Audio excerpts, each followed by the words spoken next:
I have more questions than we will have time, but I'm hoping to really explore broadly. And I wanted to start with something that I thought would pique the interest of many people listening, and that is the reverse bucket list.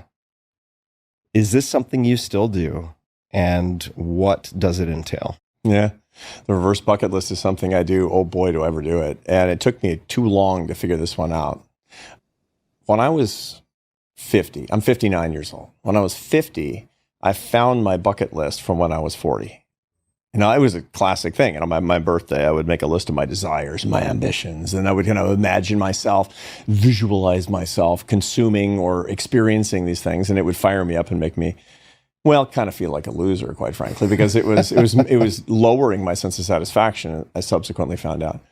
And I looked at that list from when I was 40, and I checked everything off that list, and I was less happy Oh, no. at 50 than I was at 40. I'm a social scientist, so I thought to myself, obviously, I'm doing something wrong. What am I doing wrong?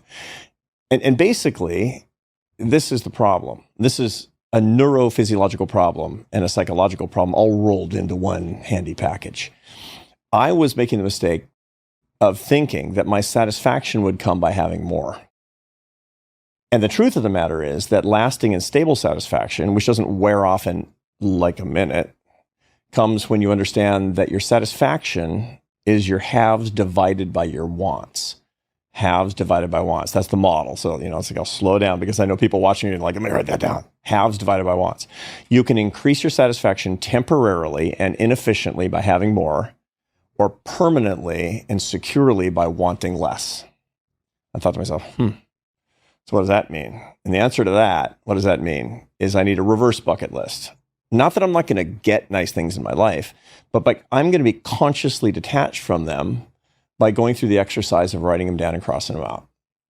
So on my birthday now, my 59th birthday a couple of months ago, I wrote down all my ridiculous ambitions and desires of money or whatever, power, ambition, admiration, all these things that I want from other people that we all want because we're human and Mother Nature wires us to accumulate the rewards that'll help us survive and pass on our genes. I got it. I know how evolutionary psychology works.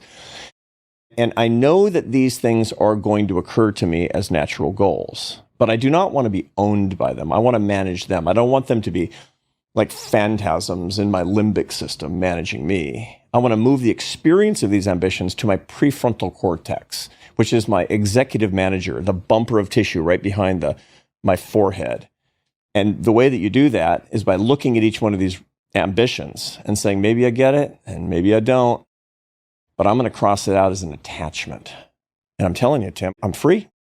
And so you found that to work. It works. It works. It works. It does not because you don't care about it, but because you're not attached to it in the same way. You've made the decision to have it not be a rootless desire, a ghost in your head. You've made it into something that you will consciously manage by literally experiencing that ambition in a different part of your brain.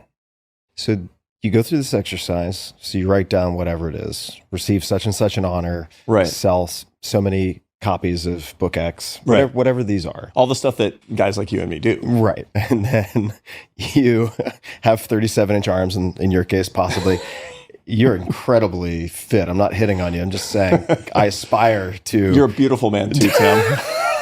Well, we go to the same stylist for our haircuts, but I would say we will maybe get to like self-care and physical practice later. You go through this exercise, you write those things down, you cross them out. Yeah. In a sort of idol worship sleight of hand move. Right. And then following that, I'm curious, if there is the spark of this desire, whatever it might be, do you have self-talk or something that acts as an interrupt? I keep the list. You keep the list? I keep the list, and I go back and I look at the list, just like I would look at my bucket list.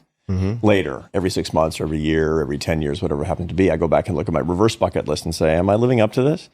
Am I truly conscious? Am I living up to not being attached? Am I practicing the detachment that I committed myself to? And the truth is, usually, yeah, kind of. I mean, the phantasm will be back. It will be flying around in your head again. But you brought it to your prefrontal cortex for a reason. And your prefrontal cortex is an adult and will govern the children. But sometimes you have to remind yourself, remember, look, I mean, you're an adult here. And you look back on it and you say, and it's funny. Actually, it's pretty amusing when you look at it and you say, oh, I can't believe that thing is bugging me again. But you're not governed by it in the same way. You know what I actually put on my list? I was reading, and it's just for clarity. So it's okay to have the goal and to have it as a target and plan for it. Let's say selling X number of copies, but not to have that hungry ghost attachment to it. It's nothing more than an intention. Intention is fine, but attachment is bad. And this is what the Dalai Lama talks about too. He talks about intention without attachment. There's a word in sailing, the rum line. In Spanish, rumbo, which is a lot more common in normal everyday speech. And what it means is it's the intention of your voyage. You have to have that, even though you're not going to be true to it.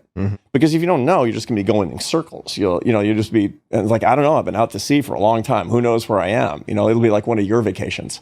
But it's like, I don't know where I am. I'm just like doing nothing, man, it can be therapeutically important, but it's actually not the way that you get from Europe to the Americas. You need a location and your endpoint on the GPS. But if you're super attached to it, then you're going to freak out when something throws you off. Furthermore, you're not going to recognize the fact that it is the voyage itself that is the adventure of life, not actually reaching the particular destination, whether it's the original one or one that turns out to be better or worse or wherever you wind up. And that's the way you got to live your life. So it's intention without attachment.